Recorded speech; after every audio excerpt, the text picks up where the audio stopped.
As a Gen Xer, you're reaching that age where it's time to plan for your financial future. You're also probably at that age where your school days are far behind you. But it's not too late to learn something new. Class is in session. This is the Gen X Wealth Academy podcast with Phil Telpner of Breakout Private Wealth. Welcome to the Breakout Wealth podcast. This is the Gen X Wealth Academy with Phil Telpner of Breakout Private Wealth. Wherever you are today in the greater Chicago area, thank you so much for being with us. I'm Ron Stutz, and we're going to talk about getting you to and through retirement. Hey, Phil, how you doing, my friend? I'm great, Ron. How are you? Just fantastic. It's been a while since we talked, and I'm looking very much forward to this show. And let me put your phone number out there for folks if they'd like to get in touch with you and have a one-on-one conversation. It's 224-616-2016. That's 224-616-2016. Phil can meet with you in the office or virtually, whatever you want, and is certainly willing to accommodate your needs. And, of course, this is a private community, the Gen X Wealth Academy, where we will share strategies and answer the questions on the minds of successful Gen X families. All of that advice free from Mr. Telpner, and there's no sales focus here either. So, we're just going to have a good conversation here. If you've listened to this podcast before, you already know all that, so we'll get right to it here. I was thinking about folks' biggest financial fears. A lot of people are scared about various things. We took an informal poll of listeners to find out what their biggest financial fears are. On this particular episode, we'll explore the most common fears and talk about how they should be addressed in a retirement plan. First of all, Phil, I know that this is very common, and you've had a lot of folks express this to you. Running out of money before I die. That is the thing I'm most scared of. What do you tell those folks? This is where I should say something like, don't die, right? No, I'm kidding. I have a couple thoughts on this, of course. Number one, I hate anybody in this business that utilizes fear and insecurities to, I guess, drive business. Yep. I find that, I don't know, like my kids say, pretty gross, right? Yeah. I agree but with again, you, by the way. Right? Don't you feel that way sometimes, Yeah. Ron, when you see some of this stuff? Like, people try to motivate you by fear. That's not good, And I know you don't work that way. No, absolutely not. But running out of money is obviously like, that's what people, I think in the back of their mind, that's really their biggest fear, right? Yeah. So, but I often counsel people that they may be focusing on the wrong thing. So let me go into a quick example here. A lot of times I'll get questions about, you name the calamity news story of the day, right? And how that affects whatever, the markets. And those are all great questions. But when you talk about running out of money, there are certain risk factors that you need to address, and none of that ever has to do with anything that you're going to see on CNBC. Mm-hmm. Okay.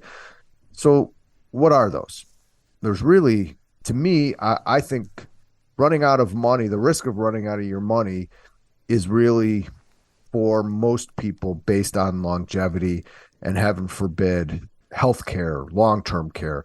I think the statistics are 30% of us will need some type of long-term care. 20% of that 30% or something like that will need care for 5 years or over. I have seen cases, thankfully not any of my clients, but I have seen cases where health care has destroyed people's finances. Yeah, so you read my mind. I was going to ask you there about, some folks are really scared of just blowing through their entire nest egg to pay for nursing home care. Nobody wants to go into their nursing home, but boy, is it expensive. Well, right. And let me be honest, it's not an easy conversation to have with anybody. No. Your own mortality is one thing. your own frailty and that kind of stuff that can go with it is really for a lot of people harder to think about, I guess.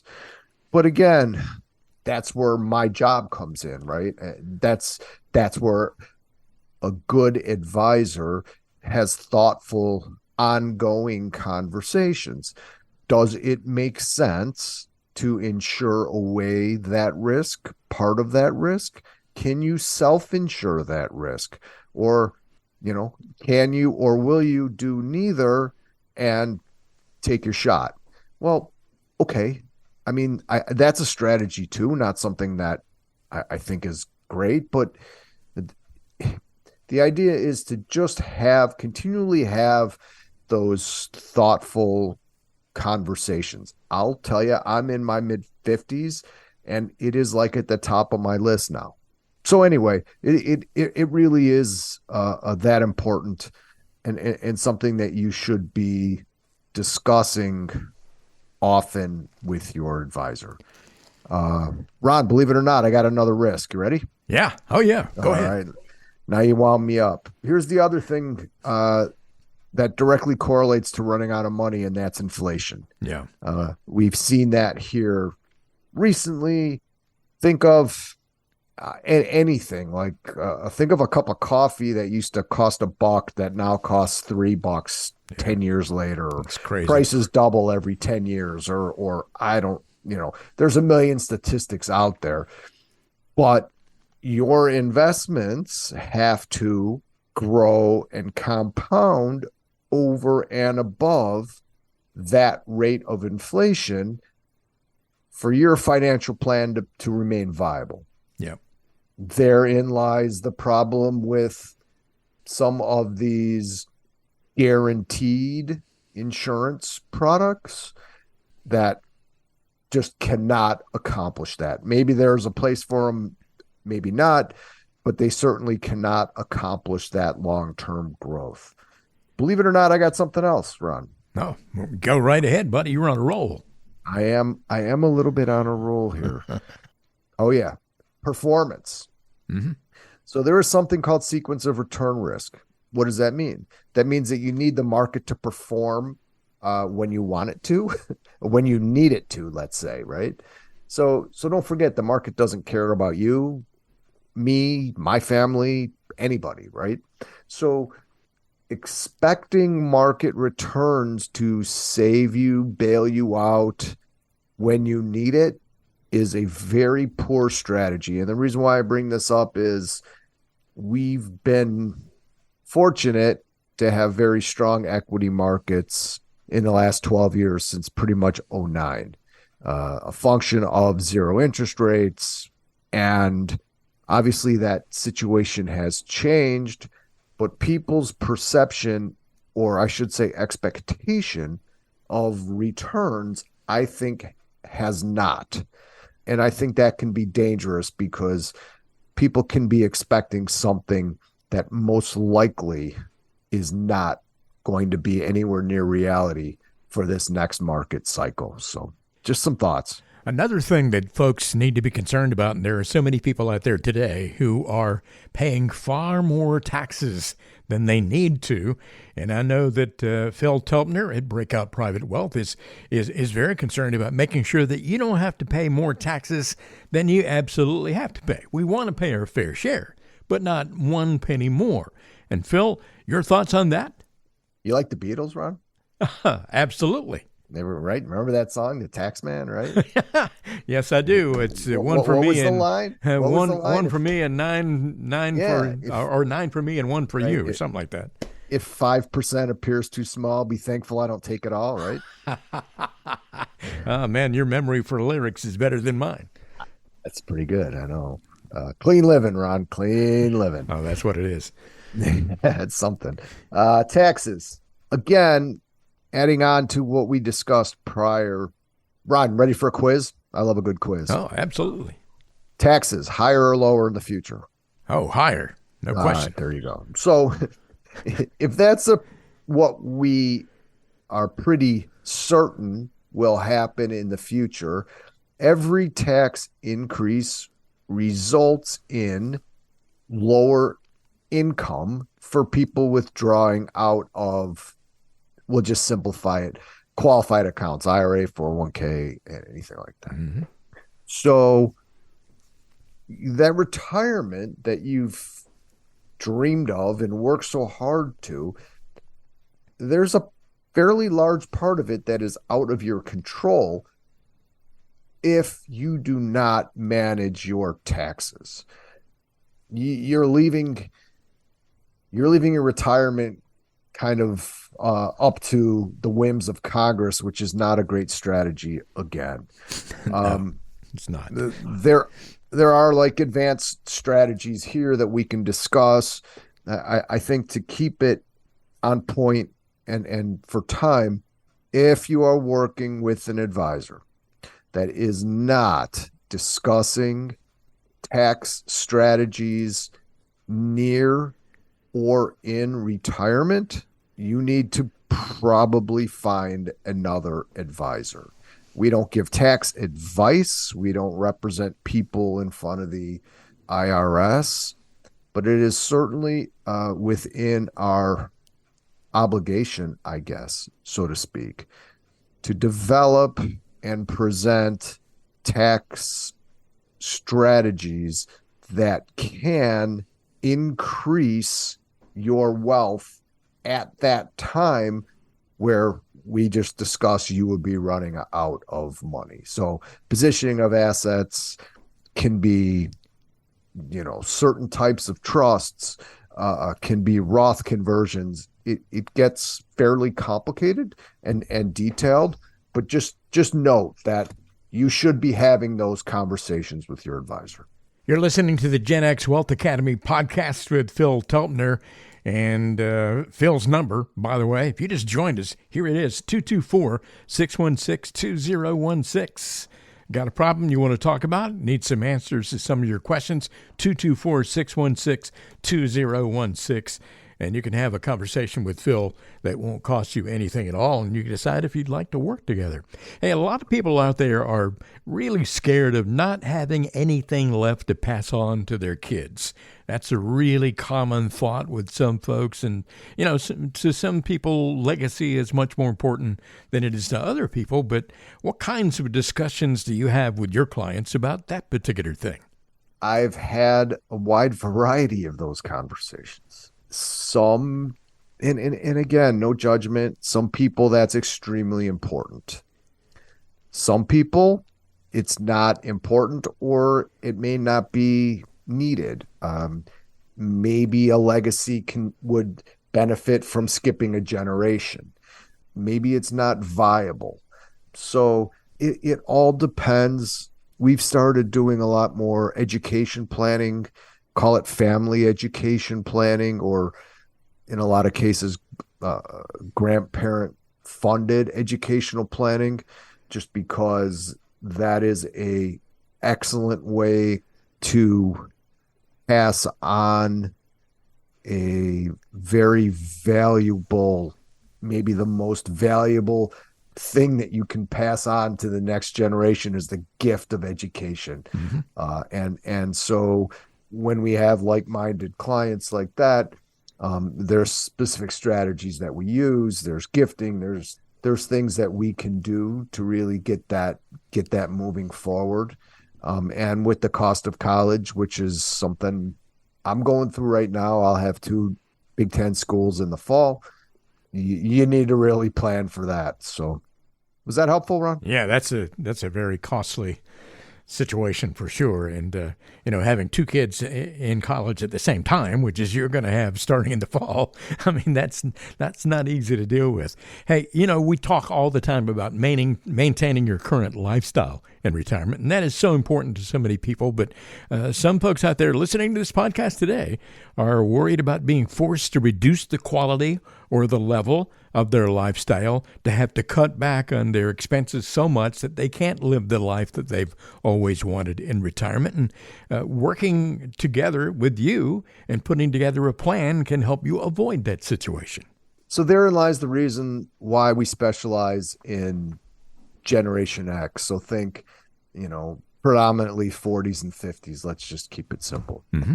I've had way too many of those conversations in my career with somebody that is getting to that point and is now extremely money insecure, where had we worked together 7, 8, 10 years ago, it wouldn't even have been an issue. Mm-hmm. And so I guess to alleviate that, the key is to get started early. This notion somewhere that people started that a year before you want to retire, that you should work with an advisor, or you don't have $10 million, so you don't work with an advisor, is just garbage. You need to get this structured properly. You need someone to help you identify blind spots, which is really what we're talking about here. You need someone to share experience, a little statistics, because that's important thing too, and help guide you through this. So if you have to make adjustments, the adjustments will be small, reasonable, and probably discussed in advance. Hopefully. Yeah. And that's really all you can all you can do. Nobody's life is linear. I've never seen, right? And so the best you can do is have a plan and understand that there's going to be adjustments that you're going to have to make, and hopefully understand the magnitude of those adjustments, both good and bad. Here's something. What if you could spend more? Yeah. I have clients that they need to spend some money, or I worry about them passing away and not taking advantage of everything that they've worked for. Mm-hmm. So anyway, did that make sense?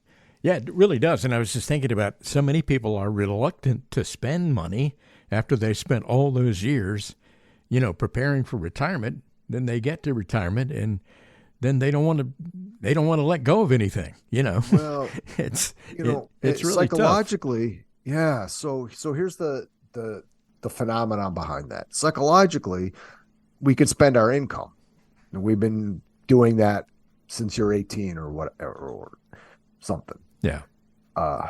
Spending your savings, your investments, whatever it is super uncomfortable for people. That's why generally people on pensions statistically report a higher level of happiness or satisfaction in retirement, because in fact they're spending a paycheck.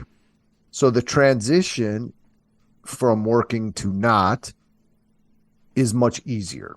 Now, our generation, which is again why I'm here as an advocate for my Gen X brothers and sisters, our generation, for the most part, unless you're a teacher, police officer, what have you, we don't have pensions. Yeah. So we are on our own, fully responsible, no backstop, no bailouts, no safety net. No safety net at all. Yeah. So it is, it's not we talk about this all the time. It's not your mom and dad's retirement, right? It's not, grandma's retirement where she's living like a queen in Miami Beach somewhere, right? It's just not. We need to start early. We need to be on it, or there's things that can, by the time you realize that you have a problem, it can be hard to adjust, if not impossible. Yeah. I wanted to ask you about one more thing here, and I've saved this one to the last. I know that Phil Teltner, folks, is a fiduciary. That means that he has your best interests at heart.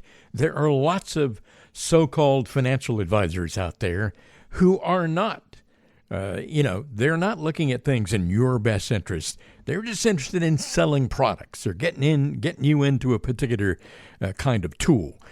You could get taken advantage of by an advisor who does not have your best interests in mind. And I'm telling you now, that can result in some really bad situations. Call Phil, and that won't happen.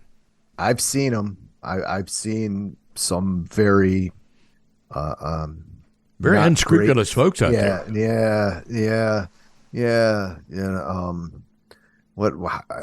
This is like going to be the second joke of the podcast, or I don't know if it's a joke, but what's the saying, right? To every hammer, there's a nail or something like that, or never ask your barber if you need a haircut, right? Yeah. So it's if somebody's compensated to sell product, they're going to sell product. They're going to sell you that particular thing, whether you need it or not. Right. And they're going to probably be good at it.